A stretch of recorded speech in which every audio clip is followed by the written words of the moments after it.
Kisah Aiman Wicaksono memutuskan memeluk Islam dari pencarian Tuhan. Aiman Wicaksono merupakan salah satu sosok jurnalis tanah air yang namanya sudah melalang buana di dunia media. Namun di balik kepopuleran namanya, ternyata ia memiliki perjalanan spiritual yang cukup panjang untuk mencari keyakinan yang dinilainya paling benar. Dalam proses pencarian keyakinan, Aiman bahkan sempat tidak percaya dengan Tuhan atau ateis. Hal tersebut diungkapkan Aiman saat menjadi bintang tamu di kanal YouTube Kasih Solusi yang diunggah pada Kamis 24 November kemarin. Ia membenarkan pernah menjadi ateis.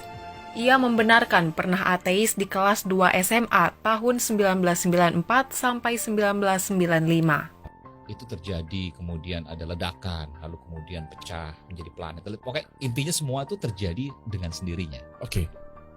Terus gue pikir kan, di mana Tuhan? Waktu itu gue tanya gitu, ini bahaya sebenarnya.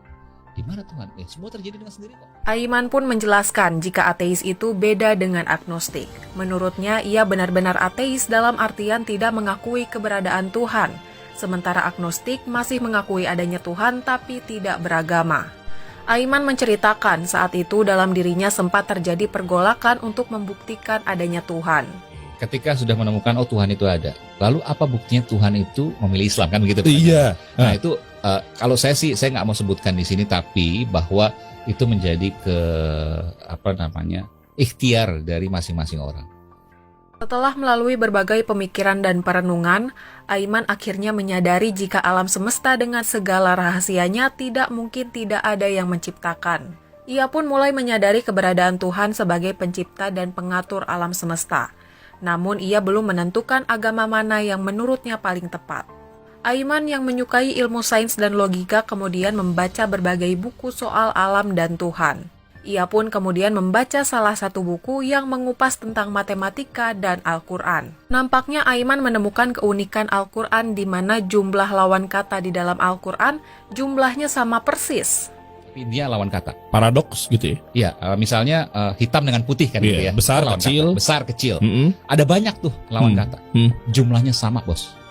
Di dalam Al-Quran. Matematika Al-Quran. Menurutnya Al-Quran menjadi pedoman yang sangat detail dari segi penjelasannya dan pembuatannya di luar nalar karena tidak ada teknologi penunjangnya. Aiman juga menyebut segala sesuatu yang dikerjakan haruslah ada dasarnya dan untuk orang Islam, dasarnya adalah Al-Quran. Dengan memiliki dasar yang jelas, manusia menjadi bisa menjalankan kehidupan dengan lebih baik dan benar. Itu membuat Aiman semakin memperdalam Al-Quran, sehingga akhirnya memutuskan untuk memeluk agama Islam.